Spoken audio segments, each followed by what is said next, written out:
Hello नाज़रीन, आज की वीडियो एक ऐसे शख्स पे बनाने जा रहा हूँ जिसको आज से पहले शायद आपने ना सुना हो ना देखा हो। कुछ अर्से पहले कुछ सालों पहले बल्कि मैंने इस बंदे को देखा था, तो मैंने तो देखा हुआ था लेकिन बहुत से लोगों को अभी भी यकीन नहीं हो रहा है कि यार वाक़ई में ऐसी है। एक ऐसा शख्स जिसने अपनी सारी ज़िंदगी एक ऐसी जगह गुज़ार दी जो यकीन करना मुश्किल है। लेकिन कहते हैं ना कि जिसकी मौत और जिसकी ज़िंदगी जितनी लिखी हुई होती है और मौत जब तक होती है उसको तभी मिलती है। मैं बात कर रहा हूँ पॉल अलेक्जेंडर के बारे में। आज आज से कुछ दिन पहले उसका डेथ हो गई उसकी, और उसकी एज जो थी वो 70 ईयर्स ओल्ड। तो 70 साल की उम्र में वो बंदा इस दुनिया से चला गया। पॉल अलेक्जेंडर असल में एक पोलियो का मरीज़ था शुरू में, और एंड तक ही रहा। बहुत से लोग पोलियो के बारे में जानते भी होंगे और उनको उस बारे में बेहतर भी पता होगा। तो हुआ कुछ ऐसा, उसको पोलियो का अटैक हुआ और उसका पोलियो का एक रिएक्शन जो था उसका, वो उसके लंग्स पे भी हो गया, उसके फेफड़ों पे भी हो गया। तो जब वो मेरा ख़्याल 6 साल का था और तो उसको पोलियो का ये मर्ज़ लाहक हुआ। डॉक्टरों ने कोशिश की लेकिन उन्होंने ऑपरेट तो कर दिया था, ऑपरेशन कर दिया था, लेकिन वो इस काबिल नहीं था कि वो सही से सांस ले सके। इसलिए उसका नाम भी ये पड़ गया था the man in the iron lungs. तो बीमारी कुछ ऐसी थी कि वो सांस तो लेता था लेकिन फेफड़ों को फुला नहीं सकता था, पुश नहीं कर सकता था। तो अब उसके लिए डॉक्टरों ने एक कैप्सूल डिज़ाइन किया, सिलेंडर टाइप का, जिसे उन लोगों ने कहा मेटल सिलेंडर डिज़ाइन किया, जहाँ उसको रखा गया कुछ अरसे। तो अब उस सिलेंडर में ये होता था कि वो हवा को जो है वो सक कर लेता था और उसके फेफड़ों को टाइम मिल जाता था कि वो फुला ले।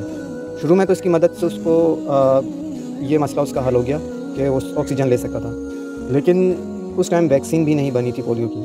तो इस वजह से अब तो खैर उसको पोलियो हो गया था, वैक्सीन का भी कोई फ़ायदा नहीं था। लेकिन मैं आपको बता रहा हूँ 1952 में उसको ये हुआ था, तो 1952 में वैक्सीन नहीं थी, और अगर आई भी होगी तो उसके बाद ही खैर आई थी वैक्सीन।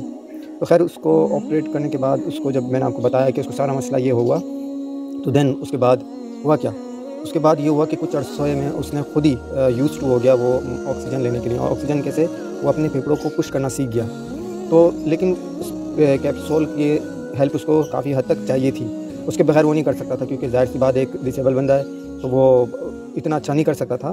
तो उस टाइम आप एक चीज़ ज़हन में रखना, उस टाइम वेंटिलेटर नहीं आई थी। इसका ज़िक्र मैं आपको अभी भी चल के थोड़ा-सा आगे करूँगा। तो फिर पॉल के बारे में ये है भी बताता चलूँ कि उसने उस कैप्सूल के अंदर अपने तकरीबन मोस्टली 66 ईयर्स शायद मैं भी इसके करीब गुज़ारे इतने ही हैं, क्योंकि उसको 6 साल में हो गया था, तो उसने 64 ईयर या 63 ऐसी उसने ईयर्स पूरे इस कैप्सूल में गुज़ारे। तो उसी में कैप्सूल में रह के उसने ग्रेजुएट किया और LLB पास किया, और उसके बाद उसमें प्रैक्टिस भी की। तो उसके बाद उस दौर में तो आपको पता है कि कोई इतना ख़ास मोबाइल या से के टाइपिंग सिस्टम नहीं था, तो उस टाइम हार्ड कीबोर्ड होते थे, तो वो अपने मुँह से सीख गया था, अपने फ्रेंड जो भी थे उनको मैसेज टाइप करना। अच्छा, इसका भाई था, पॉल का भाई, जो उसको सारी फ़ीडिंग वगैरह करता था, और क्या नाम है, खाना-वाना जो भी है, वो सब वही करता था, उसकी देखभाल वही करता था। तो और उसी में रहते हुए उसने पेंटिंग भी सीखी, वो अपनी पेंटिंग भी बनाता था।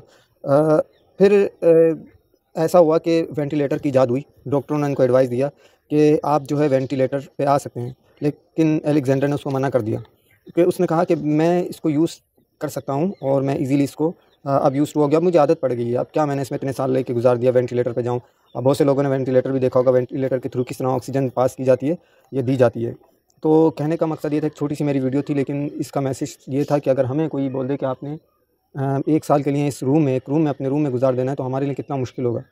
तो हम तो स्ट्रेस में चले जाएँगे, वैसे स्ट्रेस में, वैसे डिप्रेशन में हम अपनी लाइफ़ गुज़ारते हैं। लेकिन अगर इसके बाद भी हमें ये बोला जाए कि आपने गुज़ारना है, तो हम तो मज़ीद और उसमें चले जाएँगे, पूरी ज़िंदगी तो दूर की बात। और उसको भी डॉक्टर ने कह दिया था कि इसके बाद आपने अपनी सारी उम्र जो है वो इसी में गुज़ारनी है, और अपने यहाँ जितना भी टाइम स्पेंड है अब करना, इसके अलावा आपकी कोई बचत ही नहीं है। तो अगर हमें कहा जाए कि आप 1 साल ऐसे रूम में गुज़ार दो, मैं सिर्फ़ एक कैप्सूल की बात नहीं कर रहा, तो हम क्या गुज़ार पाएँगे? बिल्कुल भी नहीं, नामुमकिन सी बात है, हम नहीं गुज़ार पाएँगे। हाँ, मजबूरी एक नाम है, आप मजबूरी में कर सकते हैं कि ज़िंदा रहना है, लेकिन आप उसकी विल पावर देखें कि उस शख्स ने अपना LLB कंप्लीट कर लिया, और उसके बाद उसको वेंटिलेटर का ऑप्शन दिया, तो वेंटिलेटर तो उसने रिजेक्ट कर दिया कि वेंटिलेटर मैं नहीं यूज़ करूँगा, मैं इसी कैप्सूल में रहूँगा। और कुछ ही दिन पहले उसका इस दुनिया से इंतकाल हो गया और वो चला गया। तो ये आपकी और हम सब के लिए मैसेज है कि जिस तरह आपको और हमको सब ने अल्लाह ने इस दुनिया में भेजा है, बनाया है, हमें शुक्र करना चाहिए। हर इंसान को अपने नीचे देखना चाहिए, अपने नीचे वाले का हाल लेना चाहिए कि वो किस तरह है, फिर शुक्र करे कि अल्लाह ने उसको बहुत अच्छी ज़िंदगी दी है, किसी भी हाल में है उसको खुश रहना चाहिए। थैंक्स। मेरी वीडियोज़ अगर आपको अच्छी लगी तो लाइक करें, सब्सक्राइब करें और शेयर करें। Thank you.